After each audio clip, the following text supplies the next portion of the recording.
There was something strange about Daniel. Every time Emma finally started getting over him, he came back.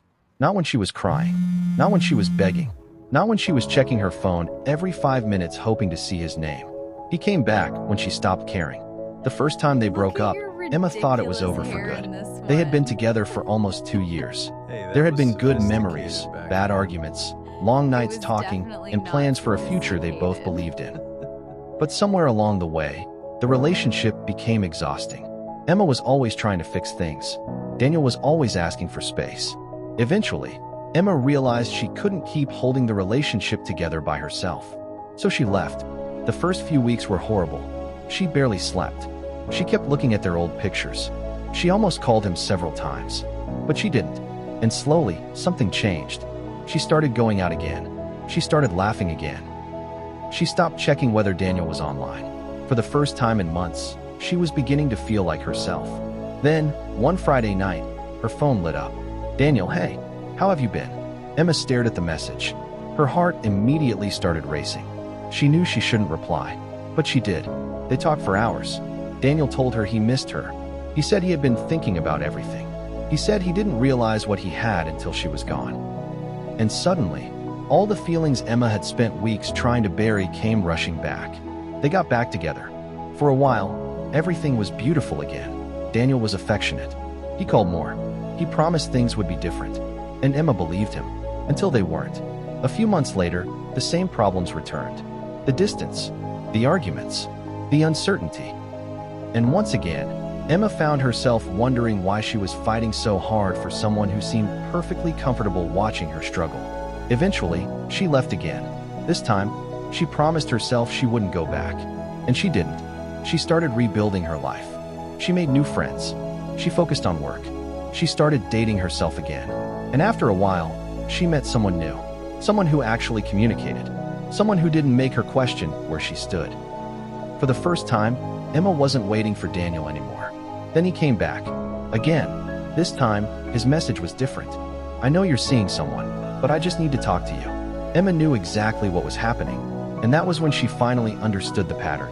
Daniel didn't seem to want her when she was available. He wanted her when he felt her becoming unavailable. And there's an important psychological reason this can happen. Sometimes, people don't fully recognize the value of something until they feel they might lose access to it. When someone is always there, their presence can begin to feel guaranteed. But when that person walks away and starts building a life without you, the possibility of losing them becomes real. And that can trigger feelings that were buried beneath familiarity and comfort. But here's where things get complicated. Someone coming back doesn't automatically mean they've changed. Missing you isn't the same as being ready to love you differently. Regretting losing you isn't the same as understanding why they lost you. And wanting you back isn't proof that they can give you the relationship you actually need. Emma learned that the hard way. Because every time Daniel returned, he gave her exactly what she had been waiting for.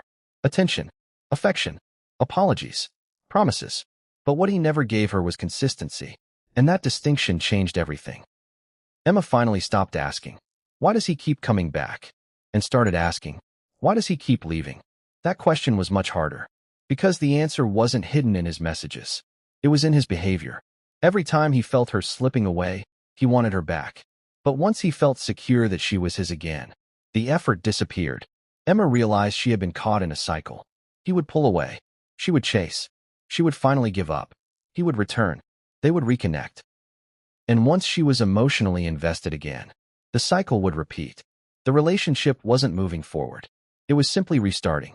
And sometimes, that's what makes these relationships so difficult to leave. It's not constant pain. It's moments of incredible happiness mixed with periods of disappointment.